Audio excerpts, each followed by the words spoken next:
Hello friends, आज मैं आपको एनिमल बाइट्स जैसे कुत्ता, बिल्ली या फिर जंगली जानवर के काटने से क्या होता है और हमें क्या करना चाहिए के बारे में बताना चाहूँगा। साथियों, जानवर दो तरह के होते हैं, एक पालतू और एक फालतू, जो गांव गली में घूमते रहते हैं। पालतू जैसे बिल्ली और कुत्ता या फिर जो घूमते रहते हैं वो, उनके काटने से क्या हो सकता है और उनके काटने के बाद क्या करना चाहिए।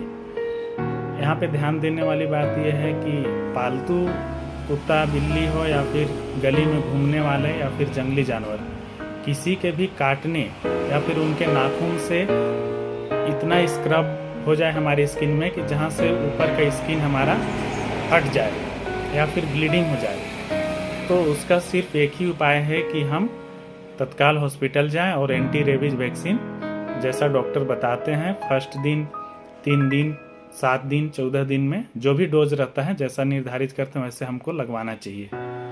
यहाँ तक कि यदि पालतू कुत्ता या बिल्ली को हम यदि पहले से ही एंटी रेबीज वैक्सीन लगवा चुके हैं और उसके बाद भी हमें बाइट करता है, काटता है, तो भी हमें एंटी रेबीज वैक्सीन लगवाना चाहिए। ये गलतफहमी में नहीं रहना चाहिए कि हमारे कुत्ते को या बिल्ली को तो वैक्सीन लगा है तो हमें कुछ भी नहीं होगा। वो जो वैक्सीन लगता है उससे वो जानवर को प्रोटेक्ट करेगा, न कि उसके बाइट करने के बाद वो इंसान को प्रोटेक्ट करेगा। इसके पीछे देखिए साथियों, रीजन्स ये है कि जो रेबीज बीमारी का जो वायरस रहता है वो कुत्ते, बिल्ली या फिर जंगली जानवर के नाखून और लार में, मुंह में, जीभ में, दांत में रहता है।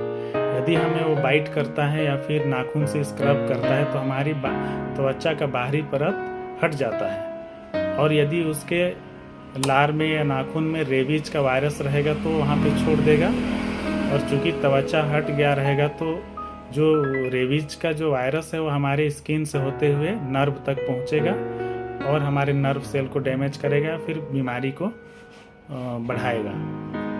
और आपको मालूम ही है कि एक बार रेबीज का सिम्टम दिख जाए या फिर रेबीज का बीमारी हो जाए तो उसका ट्रीटमेंट काफ़ी मुश्किल है और उसका सिम्टम भी काफ़ी खतरनाक है। आदमी कुत्ते जैसा हरकत करने लगता है और नर्व डैमेज होने की वजह से गला में दर्द होता है। एक रेबीज का एक दूसरा नाम हाइड्रोफोबिया भी है, जिससे व्यक्ति को पानी पीना मुश्किल हो जाता है और पानी देख के भी डर लगने लगता है और आदमी एकदम कुत्ते जैसा व्यवहार करने लगता है। और ये सारी लक्षण जब दिख जाए तो उसका ट्रीटमेंट इम्पॉसिबल है, व्यक्ति का डेथ निश्चित है। भले कुछ दिन और जी जाए लेकिन उसका बचना नामुमकिन रहता है और सारे घर वाले को भी खतरा रहता है। यदि घर में कोई रेबीज का व्यक्ति है और यदि हम कोई भी स्वस्थ व्यक्ति उसके लार से यदि संपर्क में आता है, मतलब जिसको रेबीज हो चुका है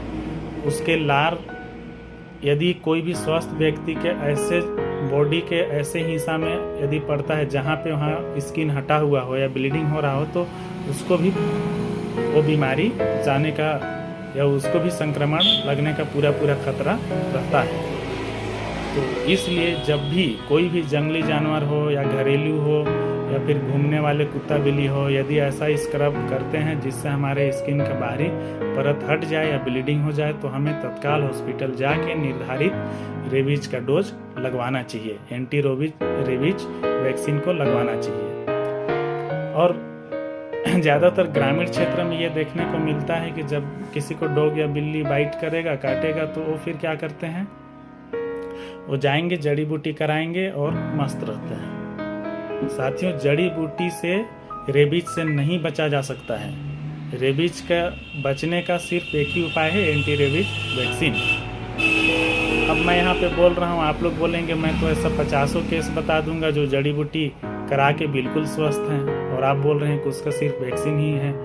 बहुत सारे लोग हैं अड़ोस पड़ोस में जिनको कुत्ता बाइट किया या बिल्ली बाइट किया और वो जड़ी बूटी लिए और बिल्कुल हेल्दी हैं, स्वस्थ हैं, कहीं कुछ भी नहीं हुआ। तो साथियों, मैं ये बताना चाहूँगा कि सभी कुत्ता या बिल्ली के नाखून या लार में रेबीज का वायरस नहीं पाया जाता है, बहुत कम चांसेस रहता है। इसलिए होता है क्या है कि जब हमें डॉग बाइट किया, बिल्ली बाइट किया, तो हम हो सकता है कि उसको रेबीज नहीं हो और हमारे शरीर में रेबीज का वायरस वो नहीं छोड़ा, तो हम जड़ी बूटी लें या नहीं लें, हमें कुछ भी नहीं होगा। ये एकदम पूरा रिस्क है। इसलिए हमें लगता है कि जड़ी बूटी कराएं हम स्वस्थ हो गए। उसमें रेबीज का वायरस था ही नहीं। यदि रेबीज का वायरस रहेगा तो आप जड़ी बूटी या कुछ भी कराएं, यदि आप एंटी रेबीज वैक्सीन नहीं लिए हैं तो बहुत ज़्यादा खतरा है कि आपको रेबीज हो जाएगा। और ध्यान देने की बात ये भी है कि आज कुत्ता बाइट किया तो हमको कल रेबीज नहीं हो जाएगा तुरंत। ऐसे भी बोला गया है कि 10 दिन तक कुत्ते को वॉच करना चाहिए, देखना चाहिए। यदि उसमें कुछ लक्षण हो तो तुरंत रेबीज का वैक्सीन लेना चाहिए। यदि 10 दिन कुत्ता स्वस्थ रहता है तो हम ये मान के चलते हैं कि शायद उसमें रेबीज का वैक्सीन नहीं है तो कुछ नहीं होता है। लेकिन फिर भी कुत्ते को वॉच करना आजकल मुश्किल है, तो इसलिए हमें लगवा लेना चाहिए। जड़ी बूटी में नहीं बैठ कर आना चाहिए। उसके बस यही है कि उसको रेबीज वैक्सीन, रेबीज का वायरस यदि उस कुत्ते में नहीं है तो जड़ी बूटी आप कराएं चाहे नहीं कराएं, आप स्वस्थ रहेंगे। लेकिन आप एक बार सोचिए कि यदि उस कुत्ते में यदि वायरस होगा तो फिर जड़ी बूटी से नहीं बच पाएंगे आप। इसलिए बिल्कुल भी रिस्क नहीं लेना चाहिए। जब भी कुत्ता बिल्ली यदि काटे या स्क्रब करे तो हमें तेज धार वाले नल के पास उसको रखकर उसमें लगातार 10 से 15 मिनट पानी को प्रवाहित करते रहना चाहिए और उसको स्क्रब नहीं करना चाहिए। बहुत ज़्यादा रगड़ना नहीं है, बस पानी उसमें बहाते रहना चाहिए और साबुन से साफ़ करना चाहिए। और यदि ज़्यादा घाव गहरा हो तो उसको फिर बीटाडिन सॉल्यूशन वगैरह से ड्रेसिंग करवाते हैं और एंटी रेबीज वैक्सीन लेते हैं। बस यही है।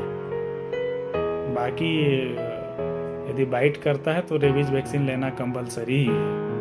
आप जड़ी बूटी या कुछ से नहीं बच सकते, वो गलतफहमी है। ठीक है दोस्तों।